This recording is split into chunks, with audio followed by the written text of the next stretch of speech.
Good morning, everyone. Another lovely summer day, heading to work.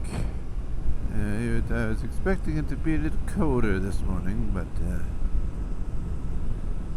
nope, pretty much about the same as it was yesterday. But that's not gonna last, unfortunately. We'll be getting colder by the end of the week. So I'm gonna have to be layering a little bit for long. So yeah, once again, yesterday was a busy day.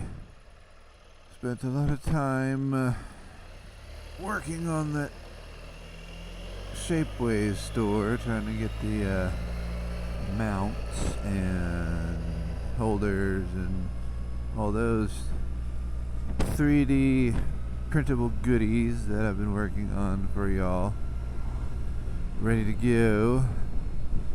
I gotta print off some test samples here.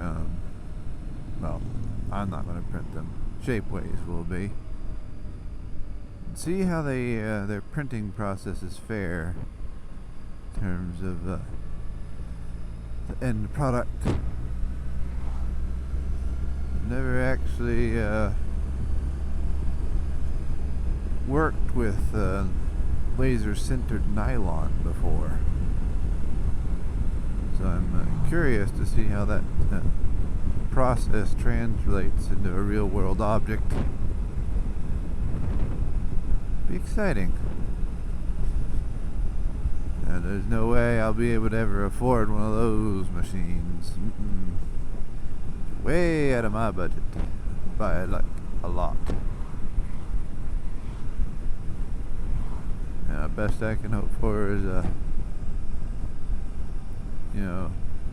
maybe $300 to $600 FDM printer, and even that is a sizable chunk of investment. But I've got at least one semi-working printer right now. I'm waiting on a interface board from PrinterBot. So I'm upgrading my Simple a bit from the older components to something a little more new.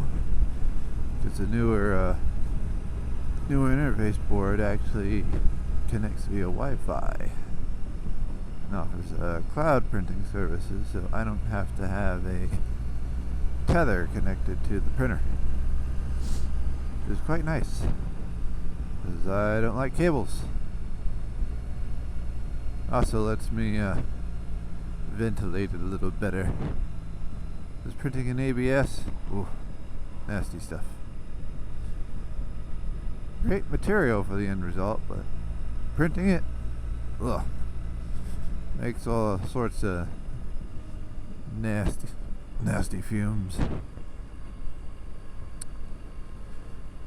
So if you're going to get into 3D printing and you want to print ABS, well, or any material for that matter, you want to have a exhaust hood that blows to the outside of wherever you're printing, or a filtration system that'll collect all the fine particulates and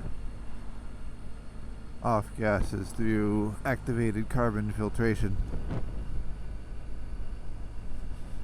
It's like, oh yeah, don't really think about those things, but it is, after all, a manufacturing process. It's just like welding or any other thing like that. You gotta make sure you handle the fumes, otherwise later, long-term exposure, cancer, yay. No thanks. I will stick to the less risky cancer of driving around inhaling automobile fumes all day long. Yeah, I'm sure that's going to work out well for me too. Being all like negative Nancy this morning. Yep, well, pessimism is my middle name. Well, not really, but